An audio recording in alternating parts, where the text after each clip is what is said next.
उत्तराखंड प्रदेश के हर विभाग में कमीशनखोरी व भ्रष्टाचार को खुलेआम अंजाम दिया जा रहा है। बड़े अधिकारियों से लेकर चाय पिलाने वाला कर्मचारी भी बिना जेब गर्म किए हुए सीधे मुंह बात नहीं करता, फिर भी दावा जीरो टॉलरेंस का। और वो दावा भी इतना ईमानदारी से किया जाता है कि ईमानदारी भी शर्म से टिहरी झील में डूब मरे। और ये दावा भी कोई और नहीं बल्कि प्रदेश के मुखिया धाकड़ कहे जाने वाले धामी ही हर मन से करते हैं। परंतु धरातल में और प्रशासनिक कार्यालय में असल हकीकत क्या है वो हम आपको इस रिपोर्ट के माध्यम से दिखाते हैं। विगत दिवस पूर्व सचिवालय परिसर में आईएएस अधिकारी के साथ घटित हुई अभद्रता की घटना से हर कोई विचलित है। इस खबर से पूरे प्रदेश के अखबार भरे पड़े हैं, लेकिन इस घटना का मूल कारण क्या है उसे छापने की हिम्मत इन दरबारी अखबारों में तो कतई नहीं दिखी।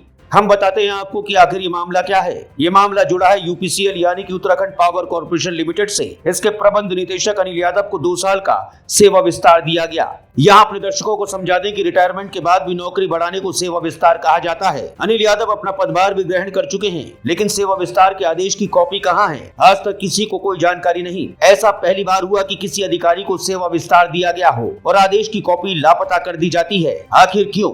आपको बता दें कि वर्तमान यूपीसीएल प्रबंध निदेशक अनिल यादव पूर्व में जब पिटकुल में मुख्य अभियंता थे उस दौरान ही उन पर गंभीर आरोप लगे, जिस पर प्रदेश की वर्तमान मुख्य सचिव राधा रतूड़ी, जो कि तत्कालीन पिटकुल बोर्ड के अध्यक्ष थी, उन्होंने अपनी जांच में अनिल यादव को दोषी पाया और उसके बाबत राधा रतूड़ी ने उच्च कार्रवाई के आदेश पारित किए। लेकिन वो कार्रवाई आज तक ठंडे बस्ते में पड़ी है। कार्रवाई तो बड़ी बात, उल्टा इस अधिकारी यानी कि अनिल यादव को सेवानिवृत्त हो जाने के बावजूद प्रदेश के मुखिया धाकड़ धामी और ईमानदार आईएएस अधिकारी मीनाक्षी सुंदरम, जो कि वर्तमान में ऊर्जा सचिव भी हैं, के द्वारा ईमानदार अधिकारियों को दरकिनार कर भ्रष्टाचार के आरोपी अनिल यादव को ही सेवा विस्तार दिया गया, जिससे साफ जाहिर होता है कि सरकार भ्रष्टाचारियों को संरक्षण देने का काम डंके की चोट पर कर रही है। इसके अलावा 2 महीने से कई सामाजिक संगठनों व वरिष्ठ पत्रकारों से लेकर उत्तराखंड बेरोजगार संघ के अध्यक्ष बॉबी पवार भी खुलकर आवाज उठा रहे हैं। इसके लिए उन्होंने बाकायदा प्रेस कॉन्फ्रेंस कर भ्रष्टाचार के दस्तावेज भी जारी किए। साथ ही वो दस्तावेज जिनमें लगभग 200 करोड़ रुपए के भ्रष्टाचार की पुष्टि हो रही है, जिन्हें की अब सबूत कहा जा सकता है, उनकी कॉपी सचिवालय परिसर में ऊर्जा सचिव मीनाक्षी सुंदरम के कार्यालय को सौंपी गई। लेकिन फिर भी करीब 1 महीना बीत जाने पर यूपीसीएल प्रबंध निदेशक अनिल यादव पर कोई कार्रवाई नहीं हुई। कार्रवाई तो बड़ी बात, जांच करने की जहमत तक नहीं उठाई गई। इस कारण विगत 6 नवंबर को टिहरी लोकसभा क्षेत्र से प्रत्याशी रहे उत्तराखंड बेरोजगार संघ के अध्यक्ष बॉबी पवार, एक पत्रकार व उनका एक अन्य साथी सचिवालय परिसर में आईएएस अधिकारी मीनाक्षी सुंदरम से मिलने पहुंचे। जहां बॉबी पवार द्वारा आईएएस से जब पूछा गया कि सर उन दस्तावेजों पर क्या कार्रवाई हुई और जांच कहां पहुंची, तो बतौर बॉबी ऊर्जा सचिव मीनाक्षी सुंदरम के शब्द थे कि उन्हें इसकी कोई मालूमात नहीं, मैं फाइल ढूंढवाता हूं, और कहा कि मैं इस पर बात नहीं करूंगा। वहीं जब बॉबी पवार द्वारा यूपीसीएल प्रबंध निदेशक अनिल यादव को सेवा विस्तार दिए जाने की आदेश की कॉपी मांगी गई, तब सुंदरम साहब के शब्द थे कि कोई भी आम आदमी यहाँ आकर कॉपी मांगेगा तो क्या हम दे देंगे। आपसे हमने कहा कि 1 माह पूर्व हमने आपके कार्यालय में कम से कम इतना मोटा चिट्ठा दिया है जिसमें सारे एविडेंस थे, जिसमें सारे जो पत्राचार वो थे, हमने वो दिया था कि अनिल कुमार यादव के खिलाफ ये जांचें इनमें पुष्टि हुई है और ये लंबित जांचें, इसमें जांच करिए।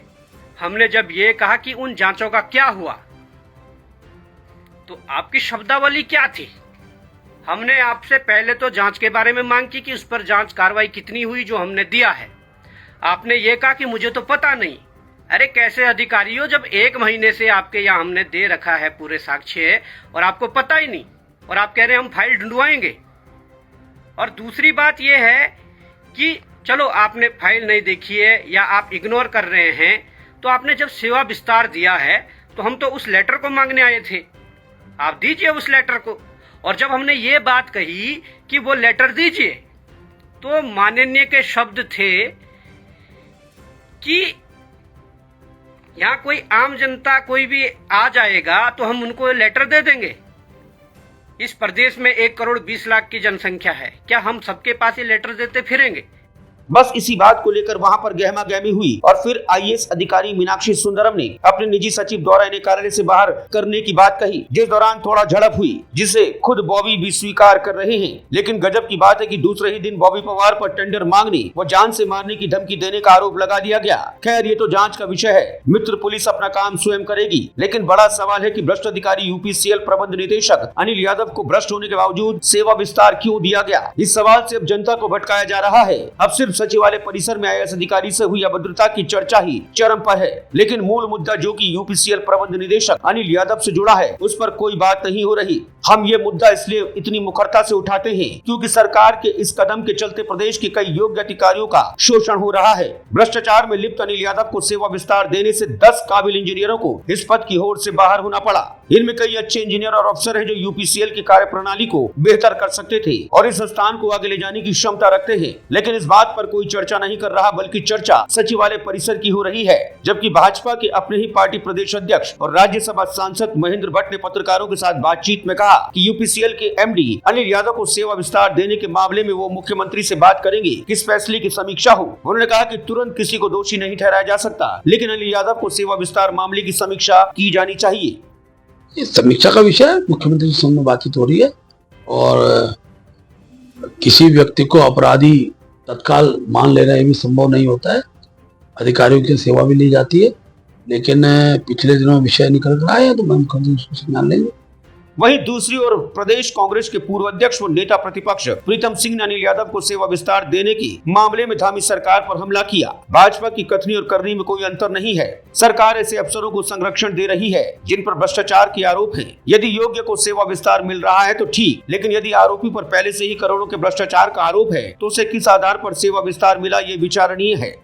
सरकार सर से पांव तक भ्रष्टाचार में डूबी हुई है और ऐसे अधिकारियों को संरक्षण देने का काम कर रही है जो भ्रष्टाचार में डूबे हैं, जिन पर भ्रष्टाचार के आरोप है। तो आप अंदाजा लगा सकते हैं कि सेवा विस्तार क्यों दिया जा रहा है और किस लिए दिया जा रहा है। बड़े स्पष्ट शब्दों में कहना चाहते हैं, यदि कोई योग्य अधिकारी तो उसको आप सेवा विस्तार दें तो मैं समझता हूँ कि हर आदमी उसको स्वीकार करने का काम करेंगे।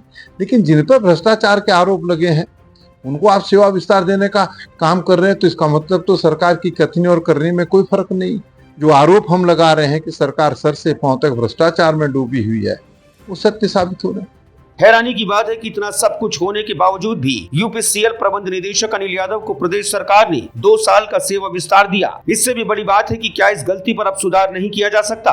अनिल यादव अपने पिटकुल के कार्यकाल में विवादों में रहे, उन पर भ्रष्टाचार के कई आरोप हैं। आय से अधिक संपत्ति जुटाने के गंभीर आरोप। यूपीसीएल प्रबंध निदेशक अनिल यादव ने अपने ही बेटे की कंपनी के खिलाफ पिटकुल के 23 करोड़ के टेंडर को लेकर भी भ्रष्टाचार का केस दर्ज है। ऐसे में अंदाजा लगाया जाना कतई मुश्किल नहीं कि प्रदेश सरकार या फिर यूं कहें कि प्रदेश के मुखिया धाकड़ धामी सहित प्रशासनिक अधिकारी तक इस बड़े भ्रष्टाचार में संलिप्त हैं। इस पूरे प्रकरण पर चल रही नूरा कुश्ती से कहीं न कहीं साफ है कि चोर की दाढ़ी में तिनका ही नहीं बल्कि पूरी दाढ़ी ही चोर है। न्यूज इंडिया अपडेट के लिए मुख्य संपादक दीप मैठानी की रिपोर्ट। साथियों, खबर को शेयर जरूर कीजिएगा।